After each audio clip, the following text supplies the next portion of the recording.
Hello! Tayo munang maligo sa ilan sa mga dagat sa Vieste. Ito po ang Lido Molinela. Ito po ang affiliated beach ng Defensola Village. Malapit lamang po ito at pwede rin lakarin. Although ang village po ay meron din pong van service, back and forth, gusto lang po naming maglakad sa umaga. Sa mga oras po na ito ay tulog pa sina Ate Kyla at Kuya Kion. So kami lamang po tatlo, ako, si Ace at si Kalia ang naglakad para makalanghap ng sariwang hangin.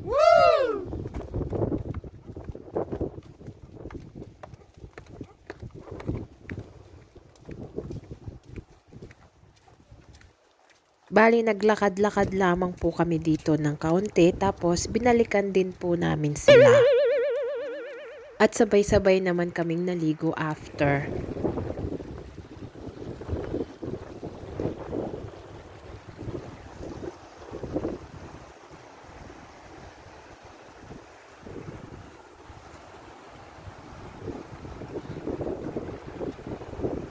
Kung mapapansin nyo, wala pa pong masyadong tao kasi maaga pa, tahimik pa ang dagat. Meron lamang mangilan-ngilan na kasabayan naming naglalakad. Ang bay po ng Molinela ay isa sa pinakamaganda sa Gargano. Wow!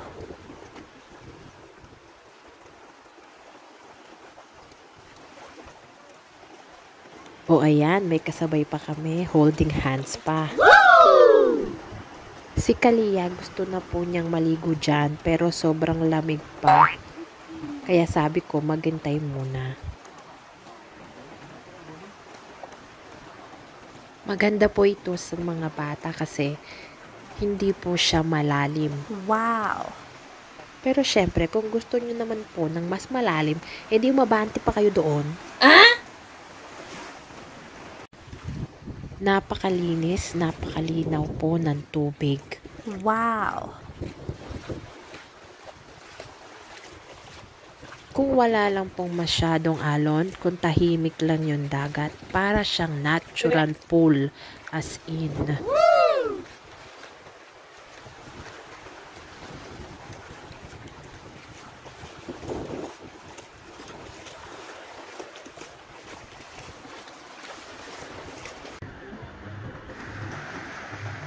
Dito, nasundo na po namin sina Ate Kyla at Kuya Kion at lumakas na rin po ang alon.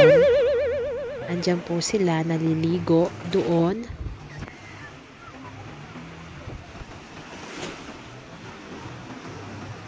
At si Kalia na kanina excited maligo, ngayon takot na.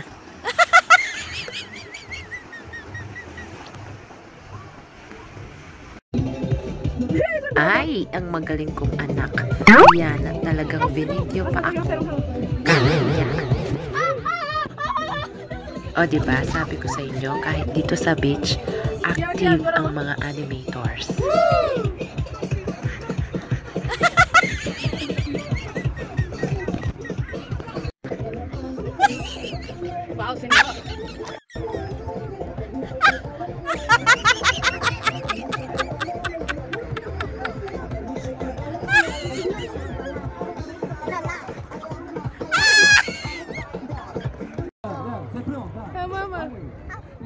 Ayan, nawala na po ang takot ni Kalia. Nag-e-enjoy na siya ngayon.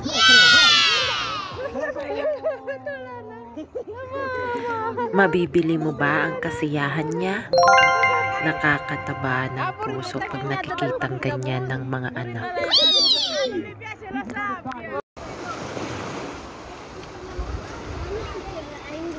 Ayan, ang Tom and Jerry ng family namin.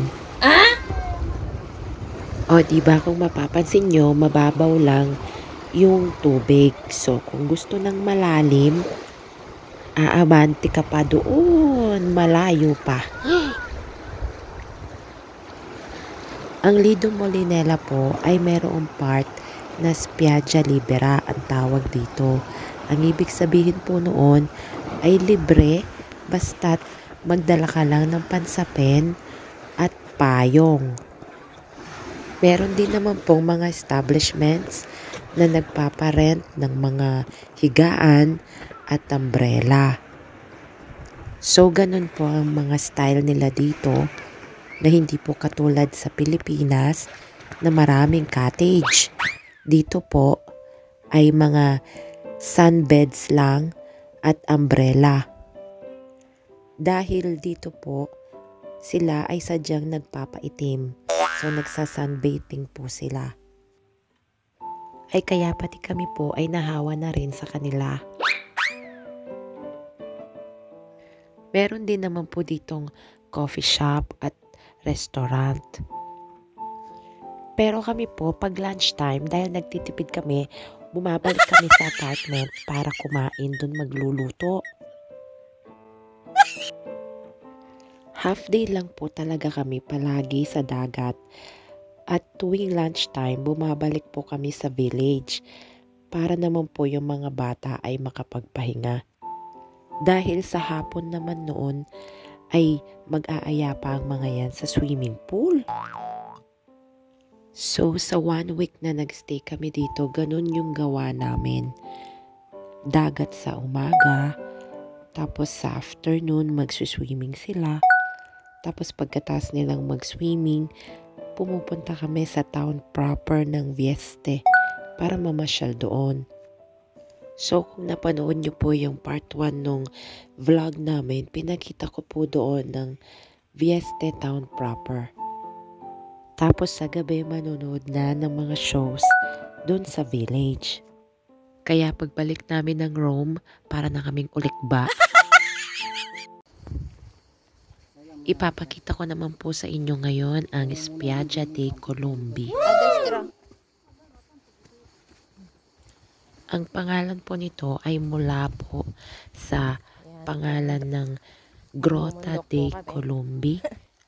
O ang ibig sabihin po ay Cave of the Pigeons. At mamaya po makikita nyo po yung cave dun sa baba. At ang ginagawa po ng mga napunta dito para maligo ay doon na lang sila sumisilong. Kaya kahit wala kang dalang payong, okay lang.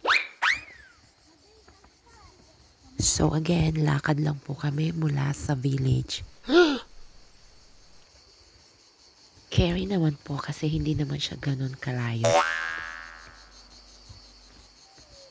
Pagpasensyahan naman po ang boses ko at ako ay sinisipon.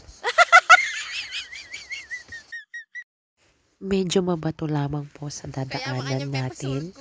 Kaya mas maganda po na magsuot po kayo nung water shoes. Diba, Kian? Adventure? Wow. Yes.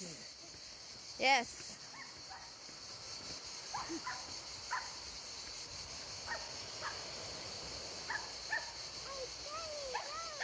Di pa mong dog. Piano ka pa, bigla ka mag-slide, dire-dire suka, Kian.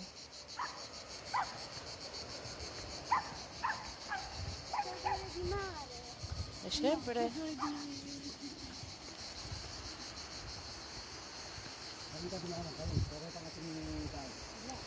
Yes, kata-kating skala. Bangya kayo. Tatalang ka, Ki.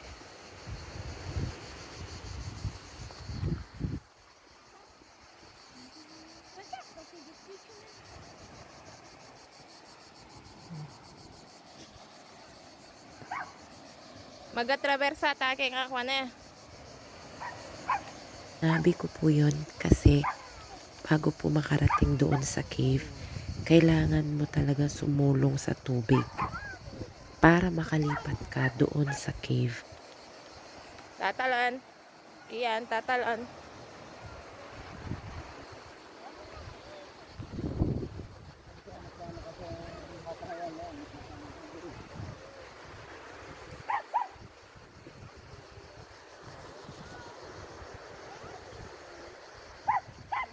Kali.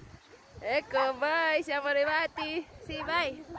Sige, piano-piano. Patamtaruras kayo. Brava, mama.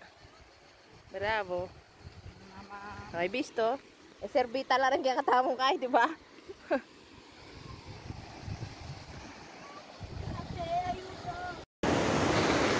Ayan, kung makikita nyo, ayan po yung cave. At doon po kami lumipat. Mababa pa po ang tubig nung lumipat kami. Pero nung pabalik na po kami, mataas na po siya. Hanggang bewang na po ni Kiyon.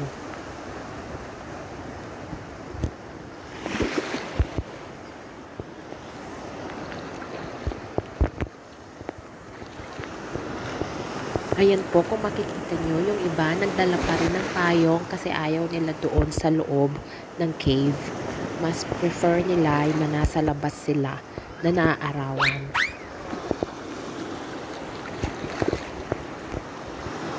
Ayan, at maalon pa rin ngayong araw na ito.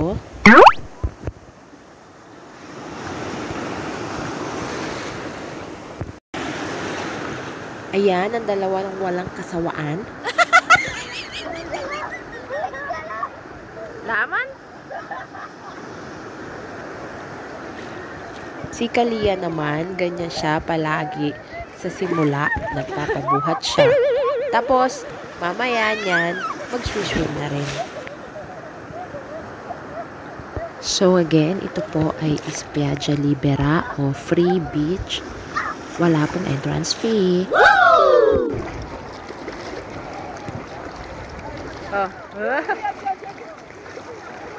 O ayan, di ba? Hindi na siya takot. Nag-swim na siya.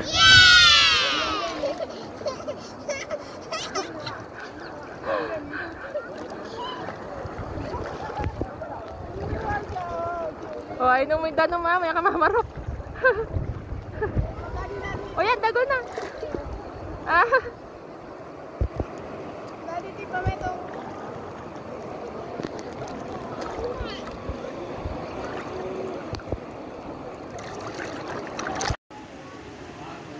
Ayan, si Ermitanyong Kian. Ayan, ang cave. Oh wow, madam. A senhora. Wow, senhora. Wow. Signora. Bella signora, dove va la signora? Oh, dove sta andando? Loko talaga itong si Kyla na to. Wow.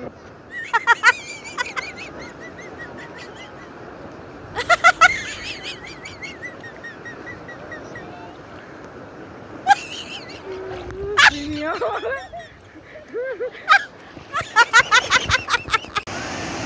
O diba, ang ganda-ganda. Wow.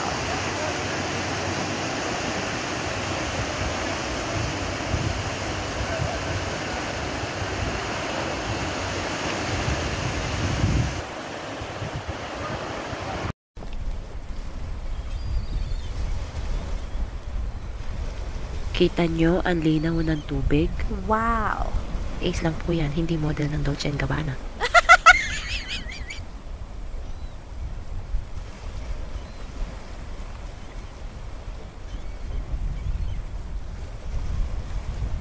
O diba, pag minsan may pang Instagram post din. Napakaganda po talaga dito sa Spiaggia dei Colombi. Kung gusto nyo naman po, pwede kayong magstay dito ng whole day, magbabaon lang kayo. Pero sinabi ko nga po kanina na kami, half day lang po kami palagi.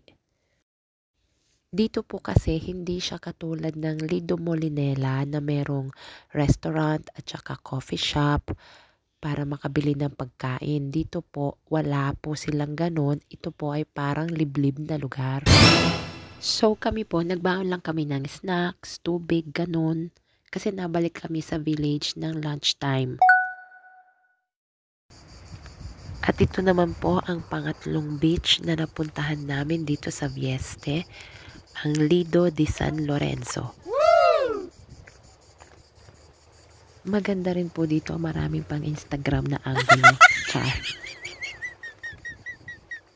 Comment po kayo kung alin sa tatlo ang nagustuhan ninyo.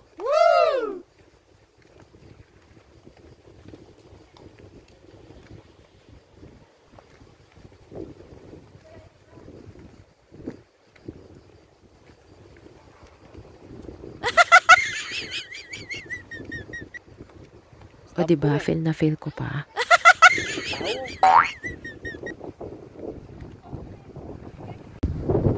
Ito rin po ay parang sa Lido Molinella.